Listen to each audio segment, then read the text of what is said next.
Hi everybody, we're back for day 2, chapter 2 of Hinds' Feet on High Places. If you want, just like yesterday, grab your pet or grab your stuffed pet. I have a hashtag, and we will get started with chapter 2. What did you think about chapter 1? Did you find it interesting? And what did you think about the questions? All right, here we go on to chapter 2. Much Afraid left her meeting with the shepherd, feeling as though she would never be afraid again. She began to sing one of her favorite songs from the great book, the book that the shepherds loved to sing from as they worked among the flocks and led them through the fields. Happily she walked along when suddenly she saw Craven Fear. Poor Much Afraid, her heart filled with a terrible panic. She looked right and she looked left, but there was no place to hide. Craven Fear was coming right toward her. "Well, here you are at last, little Much Afraid. So, we are to be married. What do you think of that?" He pinched her as though trying to play, but it hurt her very much. Then he grabbed her, and poor Much Afraid cried out in pain. Suddenly, Craven Fear let go of her and backed away. The shepherd was there. One look at his flashing eyes and uplifted shepherd staff was more than enough for that bully. Craven Fear turned and ran away. Much Fear started to cry. Of course she should have known that Craven Fear was a coward. All she needed to do was call for the shepherd, and that bully would have run away at once. Now her dress was torn, her arms were bruised, and her heart was full of shame. She didn't dare look at the shepherd. She supposed that he, too, was thinking how silly she was to be so afraid. But if she had looked, she would have seen how tenderly the shepherd watched her as she limped back home toward the village. Much Afraid woke early the next morning, and all her fears were gone. Her first thought was about the shepherd. Probably sometime today she would start for the high places with him. This so excited her she could hardly eat her breakfast, and as she began getting ready for her journey, she sang a song from the shepherd's great book. All morning, whenever she thought of the shepherd, she would run to the door or the window to see if he was coming to call her. By noon, he still had not come, but some others had come. Can you hear that truck in the background turning around? All of a sudden, before she realized what was happening, there was a trampling of feet and many noisy voices, and then she was surrounded by a whole army of aunts and uncles and cousins. Leading the pack was Aunt Dismal and her daughters, Gloomy and Spiteful. Next was Lord Fearing himself, followed by Coward. They rushed right into her cottage, and they locked the door. The whole family talked on and on about how she needed to spend more time with her relatives and how marriage to Craven would be the best thing for her to do. They told her she could help him become a kinder and better person. Much Afraid sat and listened to their voices. Suddenly, they all heard something outside. In the distance was the sound of a man singing one of the songs from the book which Much Afraid loved so well.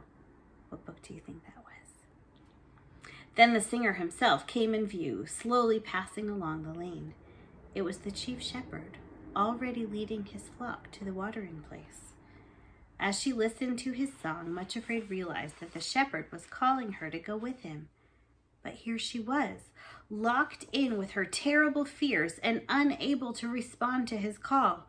She did not realize that the Fearings were holding their breath in case she would respond, because if she did, they would all run wildly out the door. Poor Much Afraid was too frightened to call, and then it was too late. The next moment, she felt Coward's heavy hand over her mouth and many other hands tightly holding her down on the chair. When they were very sure the shepherd was gone, they let her go and realized Much Afraid had fainted. They would have carried her away right then and there, but decided it was too dangerous. The people of the village would soon be returning from their work. The Fearings decided to wait until dark, when no one could see them. Then they would take her to Mary Craven Fear. You want to look one more time at her relatives? Look at them looking in the window. They're kind of funny looking. They laid Much Afraid on her bed and started to look through her cupboards for something to eat. They're not very good relatives, are they? Gloomy was told to watch Much Afraid in case she woke up. Gradually, she did wake up and nearly fainted again when she saw her cottage still full of fearing relatives. She didn't dare call for help because all her neighbors were away at work. But were they? Just then she heard the voice of her neighbor, Mrs. Valiant. Valiant means to be very, very brave. Gloomy was quite unprepared for what happened next. Suddenly, Much Afraid jumped out of her bed and shouted through the window as loudly as she could, "Valiant, Valiant, come and help me! Come quickly! Help!" See, there's the window that she would have yelled out. Mrs. Valiant looked across the garden and saw Much Afraid's terrified face in the window. The next moment, the face was jerked away and the curtain was closed. That was enough for Mrs. Valiant. She hurried to the cottage and tried to open the door. Finding it locked, she looked in through a window and saw the room full of Much Afraid's relatives. That brave lady put her head right in through the open window and cried out with a loud voice, "Out of this house you go this minute, every one of you. If you are not gone in 3 seconds, I will call the chief shepherd. This cottage belongs to him, and you'll be in big trouble if he finds you here." See, that's her.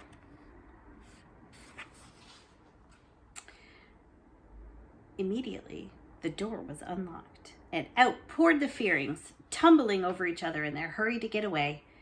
Mrs. Valiant smiled in satisfaction as she watched them run. Then she went into the cottage to Much Afraid, who was still shaking with fear, and heard the whole story of what had happened. Mrs. Valiant made her a nice hot cup of tea and fixed her supper from the food the Fearings had been ready to eat. Then she cleaned up the mess the unwelcome visitors had made and tucked Much Afraid into bed. Before leaving the cottage, Mrs. Valiant put a bell beside the bed. "If you need help during the night, just ring the bell," she told Much Afraid, "and the whole Valiant family will come over right away." Then Mrs. Valiant left, carefully locking the cottage door and taking the extra key that Much Afraid had given to her. For hours, Much Afraid lay in her bed, unable to sleep. Her body was bruised and her mind was troubled. There was something important I was supposed to do, she thought, but she couldn't remember what it was. And finally, she fell asleep. She woke suddenly an hour or two later and sat straight up in bed.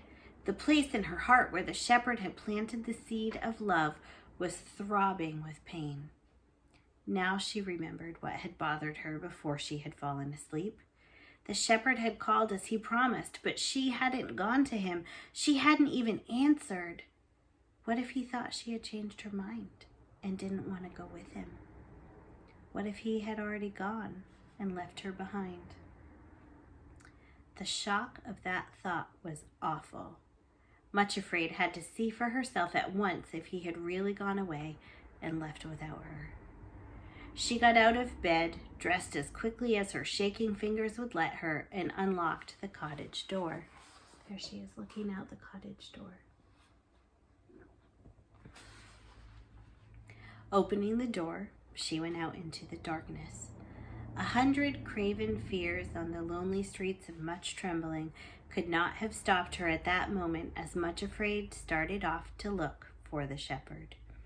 She went as quickly as possible with her crooked feet, limping along the village streets toward the open fields and the sheepfolds, toward the watering place.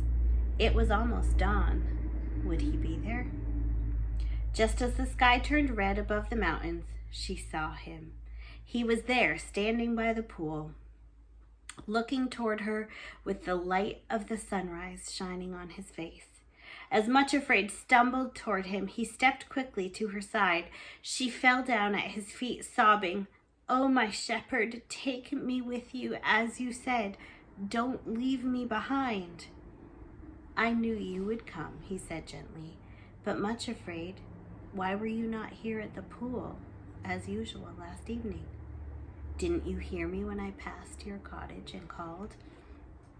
I wanted you to be ready to start with me this morning at sunrise." "I am here now," said Much Afraid, still kneeling at his feet, "and I will go with you anywhere." Then the shepherd took her by the hand and they started toward the mountains. All right, so some more questions.